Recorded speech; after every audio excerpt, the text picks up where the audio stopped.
Hey everyone, welcome back to Gun Totin' Minnesotan. Today I have a product sent out to the channel by UUQ.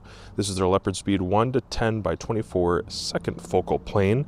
You got a shot of the reticle there, a little bit of the body. It does come with rings and exposed turrets. We'll take a look inside the box at some of the features.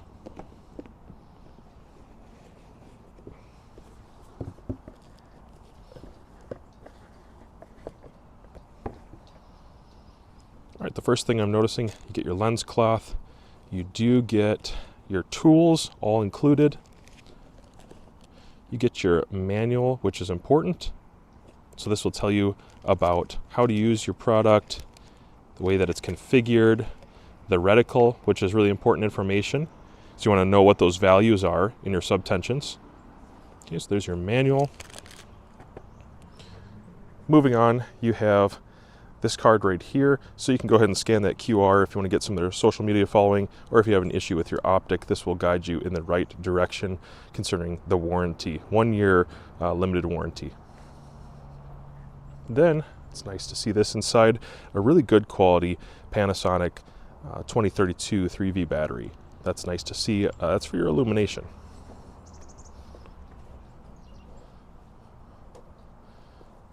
Then you have some ring adapters in here. Whether you need them or not, we'll find out in a second, but there's some in there in case you do, with whatever you decide to put inside these rings.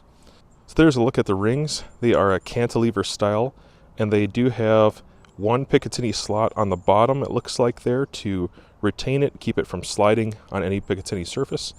And then you have some Allens, 4 of them, to tighten it down in your rail. And if you're putting this on an AR, which almost everybody would be, this will cantilever forward to give you a proper eye relief, even if your buttstock is somewhat collapsed. Allen's on top, looks like 4 screws per scope strap or ring.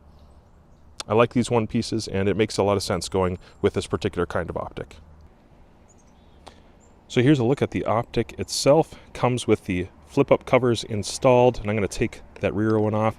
Show you there is your ocular focus. So if you're having issues with the reticle being not tight for your eye, all you need to do is look at a blank wall, a blue sky, or something like that, and just adjust this a little bit at a time, and then take a peek inside to see if it's making your reticle more clear or not. Don't stare at it the whole time while you do it. Make little adjustments and then take a peek. That's the right way to do it. Here's your MAG ring right here. So it is a 1 to 10 power, and I would say firm but not stiff. Definitely, even in the cold today, I know there's no snow on the ground, but it is about 34 degrees out.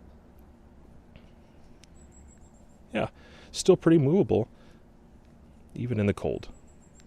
Good texture, and there is a uniform texture on all the dials and knobs on the whole optic.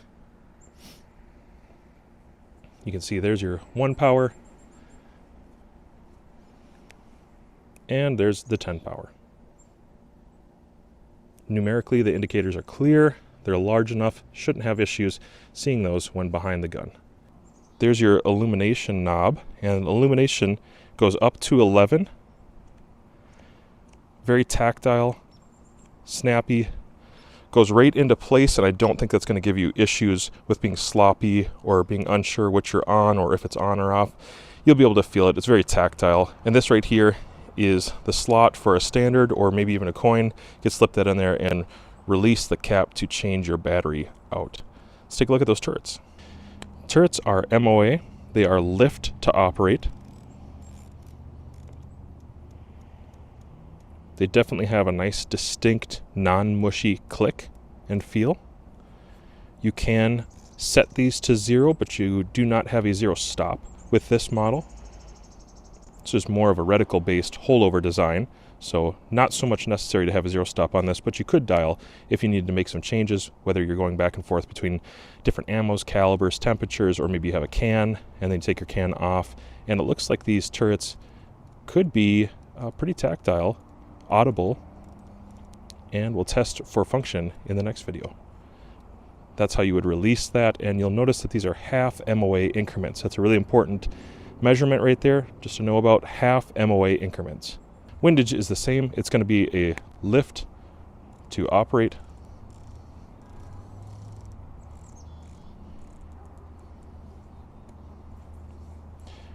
And there's your front objective. It's a 24 millimeter. So 30 millimeter tube, very practical, and I'd say for a 1 to 10, it's fairly compact. All right, I'll go ahead and loosen these up, throw it in a mount, and take a look through the optic at the reticle. Talk a little bit about that. All right, let's go ahead and zoom in on that reticle just a little bit and focus on that for a moment. So here's the reticle. You can see that there are a few holdover lines and then some chevrons thrown in at the bottom, some lateral markings. There's a half donut there, and this is on 1 power, guys. So that's your field of view at 1 power. You can see where distortion begins and ends. You can see that the center dot is big enough, definitely big enough. And being that it is a second focal plane, the reticle is going to stay the same size in proportion to the targets and magnification. It's going to stay the same size as you go back and forth from 1 to 6 power. All right, I'm going to go ahead and increase magnification, and it is mounted so it's not on a brick. Sorry for the wiggle. Going up to, let's go to 5 power, give it a shot. That's what it's going to look like at 5 power, and what we're looking at right there is about 89 yards away. So there's some tree branches in our way. Those are about 35 yards, right to those tree branches. Beyond the tree branches to that brick wall in the background, that's about 89 yards away. Let's move up to 8 power. There's 8 power. You can get a little bit of a sense of the depth of focus, as well as where the parallax has been set for this, which is right around 100 yards, and what it's going to look like if you're trying to shoot something closer. And then also there's a distant brick wall there. You can get a feel for what the actual focus would be more similar to. The only thing I have to mention is that with cameras, they can only really focus on one thing at a time. The human eye can do a little better than a camera can, typically looking through an optic like this and dealing with depth of field. The camera is one more complexity. Let's move it up to 10 power. And there's 10 power. So field of view is going to be reduced there, but you still have enough at 10 power to see several feet. There's quite a few there at 89 yards, and I think most people that buy this are going to be running it right around that 100-yard mark anyways, maybe a bit further. And if you did, you have those holdover portions. Let's go ahead and throw on illumination. There's setting 11.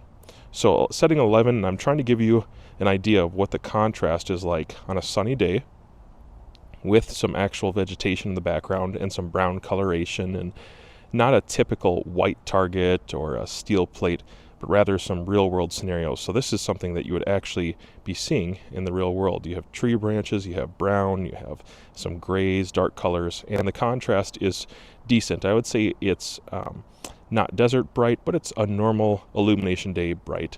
And being that it's a second focal plane, I think I can pick this up just fine on all powers with that illumination, and it's not obscuring the target. Let's bump down. Going through the range, I start to lose it on a sunny day right around 6 or 7. And then you do have your night vision settings as well. Obviously, you're not going to see it on one on a sunny day. But in the evening and the early morning, you will be able to pick up that lower level illumination, I'm confident. So let's go through those one more time. There's what your actual illumination is going to look like. It's illuminating most of the reticle there, and down to those chevrons. And there's a real world scenario with some dark colors, and I'm going to run through. There's 11 power. There's 10.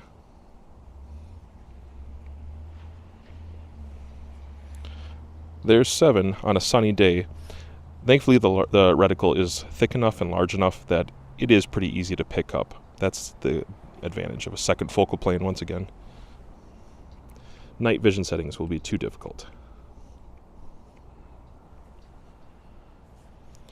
And back to off, and that is again 10 power. Let's back it down to 1 power.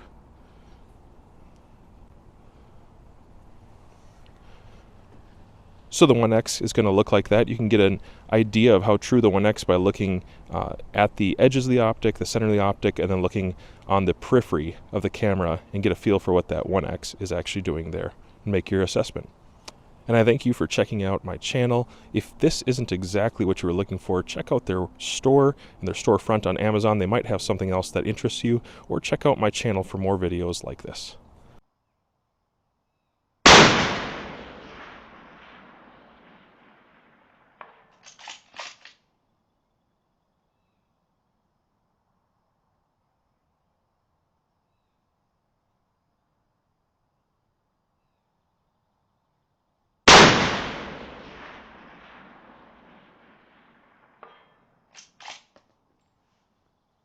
Last one.